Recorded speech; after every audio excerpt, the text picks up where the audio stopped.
There was a few times where I literally wanted to drive my car off the road and just hit something and end it, because it was such, 6 days out of the 7 of the week was tough. I remember waking up and I felt like I had a ton of bricks on my shoulder every morning to wake up. So I look back and I realized, everything in my life was an excuse. One of the comments that came from my wife was, "You're just money hungry." And I was like, no, I just don't want to be broke. I just want to have massive success. What changed my entire life at age 30 is I was sick and tired of it, but also I said, I'm going to... America's backbone was built on blue-collar business grit, grind, and muscle. This is where you stop working for the business, and the business starts working for you. All right, Blue Collar Millionaires, Kevin and Chris back. We got 260,000 members now. A lot of people don't maybe know who we are, so I did one last time, and we're going to interview Chris. So let's start at the top. Where is Chris Garrison at in 2025? What are you doing? Man, first of all, I have to just say where I'm at is extremely blessed. And I think that's probably because I am blessed currently, but I can see such a bright future. And that's because of the people that I've surrounded myself with over the last several years. But I've got a restoration business. This has been my bootstrap business, 9 years in on it. And we'll talk a lot about that business and what I've learned from it, what I did wrong and right. I've got real estate locally in North Mississippi, rentals, do a few flips, just closed on a couple of commercial properties with a partner. Most of my real estate is solely owned, but I got actually that might have been, I think that might have been my only partnership when we just sold those two properties. I've got another B2B business locally. My restoration business is in my local market is consumer and business. Mm-hmm. But the other business I acquired 2 years ago with some partners, that's a B2B business. Then I do a B2B business with you and two operating partners. That's a national model. And got a 5-year-old girl and wife and two older children with the previous wife. One just went to college and one is in high school, 16 and 18. So feel very blessed and full. And it's been a journey getting here. And now we run this community, Blue Collar Millionaire. Yep. We've got a private coaching group called Boardroom Elite. And I find a lot of fulfillment with that. And even more importantly, I've realized when you give back and you tell your story and you educate publicly, that you get opportunity through that give back. And that's probably why I like Blue Collar Millionaire the most, because in the process of helping others, I end up helping myself with opportunity. Well, yeah, because I reached out to our friend Mark Evans. At the time we didn't know we had him in common. I said, hey, I want to do this group. I need a Blue Collar Millionaire who's outgoing, wants to get on podcast, wants to do it. First name, he says, Chris Garrison? Yeah. I had done a call with you. So it was perfect. We owe him a lot because of that connection. So that's 3 years ago, and now you have success, and you're still climbing and doing all the things. But where did you start off? How did you? Because your road was a little bumpy. Yeah. So I grew up in a house with dad being an entrepreneur. My mom was a stay-at-home mom. Me and my brother were 19 months apart. My dad really taught us what I've seen immigrant family teaches their kids to stick together. Like blood is thicker than water. You're never going to find anyone you can trust like you can trust your family and your brother. And that's how we grew up. And my dad was, we grew up in church. I credit a lot of my ethics to the way I was raised, because he was so strict on us. Never saw him smoke, cuss, drink. We were in church every Sunday, and he was working 7 days a week as well, though. After church, he was working on books. I saw him do pawn shops to car lots to cattle. And then we got the opportunity when we moved several different cities, and we finally settled in North Mississippi. And he bought a bunch of land, and everything he bought was at a discount. He was taught by his dad, which was a old dog trader in North Alabama, where he grew up. He was taught you buy low, you sell high, and you can always come up on an offer, but you can never come down. So you lowball when you're in negotiations, and then you gradually move up and you make them come down in big leaps. And so just little skill sets I feel very fortunate and lucky to have been around. But I moved off quickly because my parents got a divorce right around my senior year, and I got caught up in a traveling ministry because I needed something I could believe in that was bigger than what I had happening in life. I saw my dad have a lot of success. He made his success, and he pinched every penny. And that's a derogatory way to put it, but I think a lot of people can understand that. And I'll give you a good example, and this is not a negative thing in the way I say it, so I don't want it to be perceived that way. But, we would go to a restaurant and we would get the dollar burger or fast food. We get the dollar burger, and we get the complimentary water. Like, we didn't buy sodas running through the fast food line. So I saw those habits, and he was just extremely frugal. And so when my parents started to get their divorce, I left, traveled around ministry for a little while, but I got married super early. Got married at 20 with the what was called the worship leader with the traveling ministry I was at. We were right there at the same age. Fell in love with her voice and the artistic side of her, but we really saw life differently. She grew up with a single mom. Her mom was a single mom, and they were working class. They didn't understand what entrepreneurial life looked like, and that was ingrained in me. And so one of the comments that came from my wife was, "You're just money hungry." And I was like, "No, I just don't want to be broke. I just want to have massive success." It really doesn't have anything to do with the money. It's got to do with what money is as a tool and what it buys you in experiences. So my 20s ended up being a very depressed time because I got married at 20. Didn't even know if I was going to be able to get married without a signature from a parent. Eloped type marriage. It started out super rocky, and then we thought a kid was going to make it better, and so we purposefully she got pregnant, and we had our first kid, and that did nothing but make it better. It added new stress. And I just found that I can never find a win in life because I was trying to please her. I was trying to please myself, and myself was always on the back burner. And so I found myself where I would just kind of want to sleep through the day because I was just sitting in depression when I look back at it now. And I remember a couple of times I was never brave enough to do it, and maybe that's just because I had a bigger purpose that was in front of me. But there was a few times where I literally wanted to drive my car off the road and just hit something and end it because it was such, 6 days out of the 7 of the week was tough mentally. It was just, I remember waking up and I felt like I had a ton of bricks on my shoulders every morning to wake up, even if I wasn't going to work.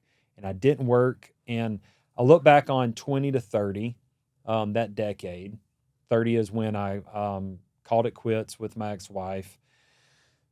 Decided I was no longer going to be a needy person. I was going to be the one doing the handouts. And that's when everything changed. But I look back and I realized, everything in my life was an excuse. I had a tough wife. I had I was a people pleaser. I had kids. I didn't have my dad had money, but wouldn't let me have some to get started to make it easier. It was just always an excuse for a whole decade. And what changed my entire life at age 30 is I was sick and tired of it, but also I said, I'm going to take full responsibility for everything, like everything in my life, good and bad. And that's when I started filling my ears full of podcasts. Everything I took in was about self-development. And I had been working for my dad at that point, doing his property management. So I had good skill sets because I'd been around some really highly skilled individuals when it comes to blue collar crafts, plumbing, electrical, those carpentry, those type things. But I had known my background was in cleaning because my dad had a little small mom and pop restoration company for a couple of years while I was there. And I got exposure to that, and I realized, dude, I could go make $100 an hour cleaning carpet. And that made me decide to stop working for my dad, and I went and started doing carpet cleaning. And I took $500, bought a little low moisture setup after doing some research online. The first generation iPhone was out, so I was online just sucking up Facebook forums and getting all the information I could about startup carpet cleaning companies. And I went knocking on doors. And that's really where my first success started.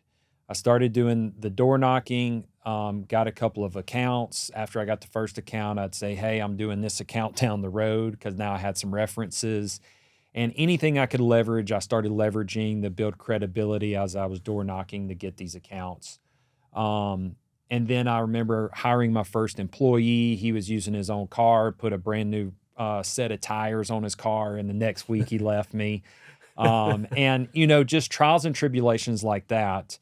And finally, I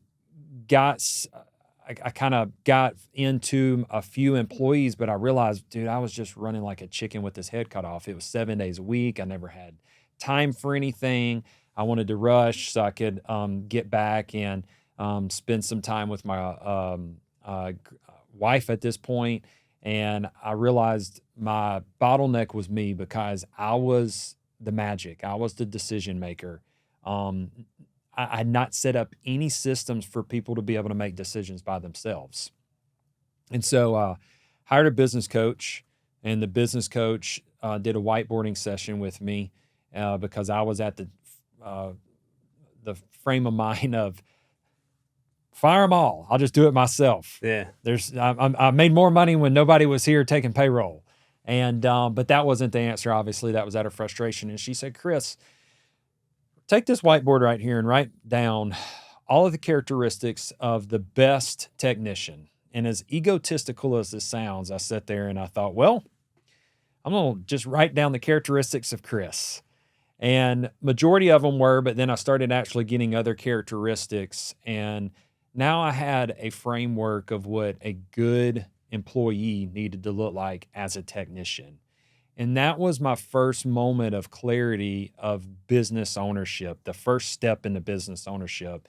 And that was building framework, building systems so that you were clear on what you were looking for. Instead of being the resourceful problem solver in the moment, cowboying it, gunslinging it, because nobody can follow that. And unless they're you, then they can't do that. And I realized I've got to create a system so people can make decisions in that is going to create success and also reduce liability if I'm not there helping them make the decision. That was like pulling teeth for me. I didn't enjoy it. So in that process, I got interested in real estate, got into real estate mastermind, and my restoration company was making me some money at this point. We were cleaning and restoration at that point. Not enough money to where I could go do real estate 100% on my own. So I looked at raising money. And then I came across, I think me and you met around this time as well. And I was starting to see, money's over in the business side, and all the real estate professionals were wanting business people that had cash flowing businesses to loan them money or high paying jobs like lawyers and doctors and whatnot. They were all asking for money so they could go buy the real estate and leverage that money. And I said, I need to circle back around in the business. So I learned a big factor when I circled back around and I got into a business mastermind, because I saw everybody that was making large, having real massive success, they were staying extremely focused. And we can use you as an example because many people in the community, Blue Collar Millionaire community, know about your gutter cleaning business. And a simple of model it is, most people would say cleaning gutters will never make you a multimillionaire. You're making whatever it is per linear foot, you're making a couple of $100 per house, but they all thought of it in the wrong way. Yeah. And what I've watched is those that get focused on one thing, they start improving it and they start solving problems that the majority of people don't solve. And it's because we don't really believe that it's achievable. We don't believe that it can grow big enough. And so I see these people making these big exits, and I see them having, even if they're not making big exits, they got really big businesses on really simple service business models. And so I circle back around and I say, I've got to buckle down, and I've got to take my cleaning and restoration business from cradle to grave. And right before that, I thought the answer was buy more businesses. So I bought another business, and then I partnered with you on a business. Yeah. And I realized through that process, though, that if I would put my mind to it, I would do it, because I was like, I need to buy business because this is something I need to achieve. And after those two businesses being purchased, I circled back around and I said, I need to sell my business, because this is an experience that I have to walk through so that I can get to my next level. And not only that, is an experience that's allowing me the education and the reps to be able to tell other people what to do and what not to do. And when I look back, bringing it back to present and collapsing, I'm 41, so collapsing 21 years of time in 15, 20 minutes. If I would have stayed focused and not derailed when it got hard and looked at the shiny object, because I see so many people do this, it gets a little hard. It involves more thinking, more creative thinking. It involves more work to get past the hurdle or yourself as a bottleneck. And so we see other people over here doing success at something else, and we think, oh, well, that's the answer. And we stop believing in what we originally started in, and we go jump ship and we reset the learning curve. Yeah. And the learning curve is, when you reset it, everybody has to walk through it. Yep. Everybody has to experience it. So at this point, I'm back in my restoration business. We did a massive pivot this year. I can see 3 years from now, and possibly even less, where we can take an exit for that business. I'm watching a national model with our windshield business and learning from that. I'm watching what my other business that was purchased, and I'm realizing no business is going to grow unless you've got marketing and sales dialed in and you understand how to do that. And once you understand marketing and sales, it doesn't matter what the widget is that you sell. It is you learn how to get people's attention and how to communicate people the value that you have and the solution that solves their problem. And then you can sell anything. And that's where I'm at in my journey right now, of just pouring rocket fuel on that portion so I can finish this chapter in my life for cradle to grave on a business while I've got these other businesses growing. And then, as me and you were talking before the podcast, the future opportunity of just replicating these systems of marketing and sales, and staying in rooms with really intelligent individuals that are constantly pushing the envelope of how I can do this better. Because that's how you learn about virtual assistants. That's how you learn about email marketing. That's how you learn about text message marketing and fractional CFOs and what they bring to the table, and fractional COOs, and all of these different components to successful businesses that make more than just $1 million net a year. Yeah. These businesses that are multi-million-dollar businesses. And the reality is I do believe anybody can do it, but not anybody's willing to put the work in. And there's not an easy button in big success. It just takes work and it takes effort. And that would be the word that I'll leave to someone is take full responsibility for what's in your life right now, good and bad. And then now you have the ability to change it. And if you are tired of what you've got, go change it. And it's not going to be easy, but 100% when you get on the backside of all the hard, it gets easier, and you're going to be extremely happy that you put the work in. Just like anybody else that's gone to the gym and was flabby and unhealthy, and now they got a good physique, they look back and they're like, damn, it was a lot of work, but I'm so glad I did it. Because I feel better, I've got more energy, I look better, I walk around with more confidence. It's the same way everywhere in life. You got to put the work in to get there. and the results put you at a whole nother level of experience in life. And then that's when it's easy to walk around and be grateful. It's easy to walk around and say, I'm blessed. Even though the day might be sideways and going awful, you still walk around saying, I'm blessed, because you realize you've got full control to change the way you think and the way you act. And thank God we live in America, because nobody controls how we think and act. That was a great story. I learned some stuff on your father and your grandfather. Didn't know that stuff. That was really cool. But I think that's great to be grateful and to have that positive mindset, because we can control that. But when you're so stressed and you're doing everything yourself and you can't see out the light, it kills you creatively. It hurts how you feel and positive and grateful. It affects your relationships.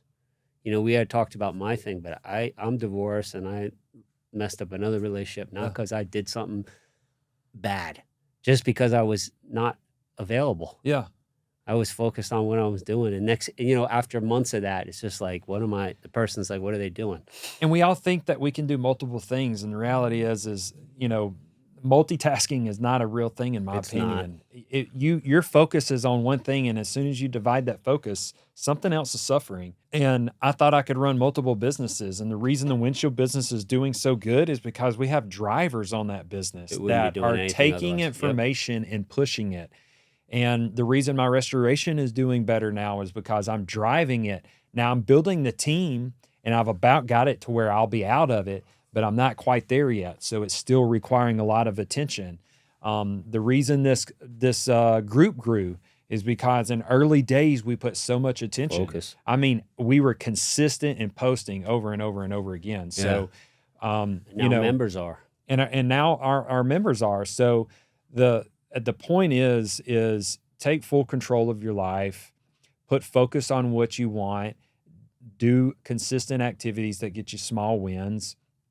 They'll overshadow the losses, and you'll take some losses along the way, but you have so many wins that it won't matter. And get around people that are doing stuff, and you don't have to physically be in the room with them. There's so much online at this point that you can literally be mentored by people, and you never meet them because of YouTube and because of groups like Boardroom Elite. So, if you're looking for a mentor and you're in the blue collar space, check out bluecollarmillionaire.net.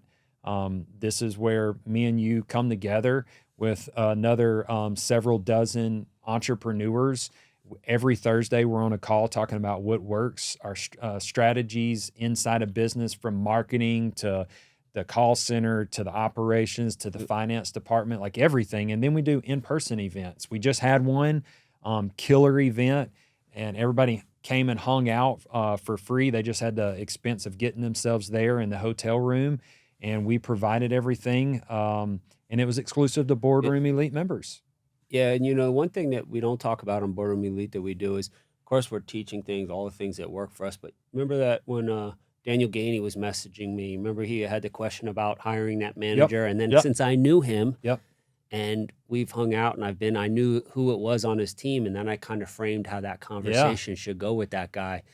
And he had total clarity after that. He said, man, that was worth it. And then he's going to go make that happen. And we're going to see him tonight as well. But he's an awesome guy. But like, sometimes you need that. Like, I used to have, when I look back, if I could have asked myself questions, oh man, I would have got there way faster instead of stumbling over. Yeah. I didn't even bother asking my buddies questions because they don't know the answer. But you got to get around people who've done what you want to do, and they have a good perspective, and then they care to say, hey, well, this is your situation, so this is what you should do. This is what I would do if I were you. And then it's up to you to make a decision. But a lot of times you can do that on a quick call. We're always asking people what's an obstacle or who's having a problem with this. They give their thing, and then we give our essentially 60 years together. Yeah. It was experience. When I wanted to buy a business, I went and learned from someone that had bought multiple businesses. Yep. Now that I'm trying to sell a business, I'm talking to you. I'm talking to the people that was in your corner as you were walking that journey, and I'm getting the education so that I'm prepped and ready to do it. Yeah. And what's even cooler is my upper management team is going to win with me. And it's not just my life that's going to be changed financially. That's the best feeling. It'll be others. When other people do. So that's bluecollarmillionaire.net. We'll see you guys next week.